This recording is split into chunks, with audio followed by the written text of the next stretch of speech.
I'm here with Chase Headley, Padres outfielder. Chase, we're getting close to the end of the first half of the season.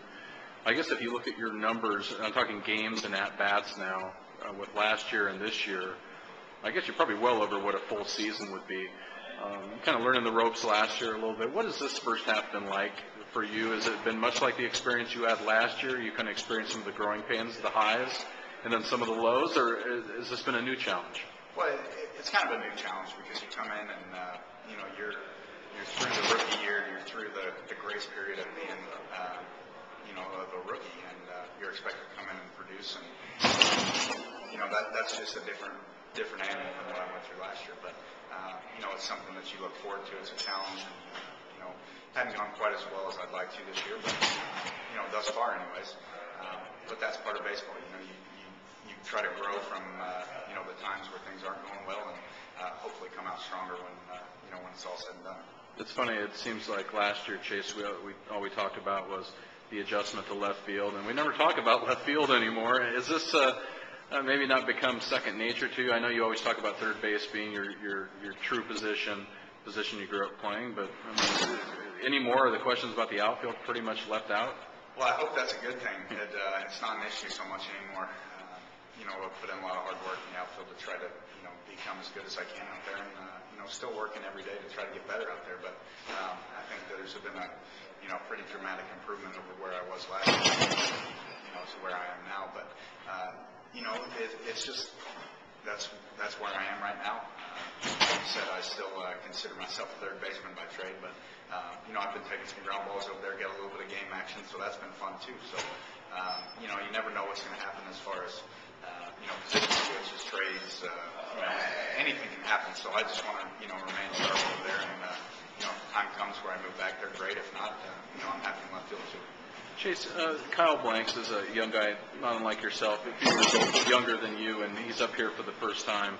If there's one bit of advice, I don't know how much you guys have talked, certainly he's learning the outfield as well, which is kind of a unique parallel to your situation, but if there's one bit of advice that you could impart to a guy like that, something that you went through that maybe would make things easier on him, what would that be?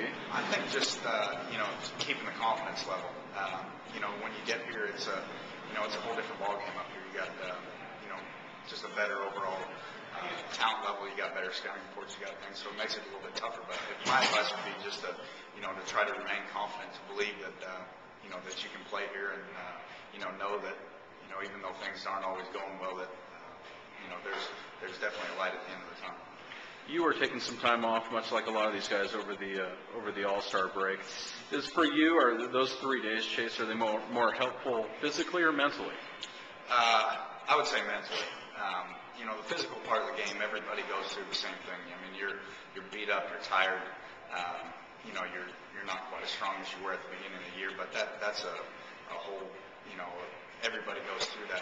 Mentally, you're just going through the same thing every day. It's kind of like Groundhog's Day. So the 3 days, that you can take off and go, do whatever it is that you're going to do, are really refreshing. Gets you, excited to come back to the field and play, and gives you a chance to regroup in the first half and look forward to the second. Will you watch the All-Star game at all, or is this will be a deal where you turn the TV off and get completely away from it? No, I'll check it out. Love to watch Adrian and Heath get in there, hopefully, and have an impact for us. So, I'll watch from afar, but won't be too dialed in. Lastly, we mentioned the advice that you would kind of share with Kyle Blanks. You're still a newlywed, is that correct? I am.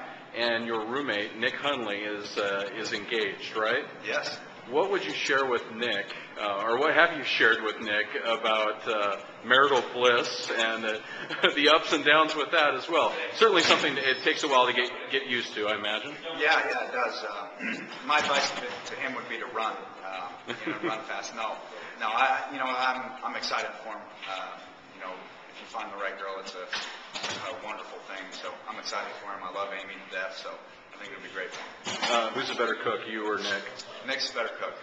Who keeps a cleaner place, you or Nick? Me, by far. Who's your favorite Padres beat writer?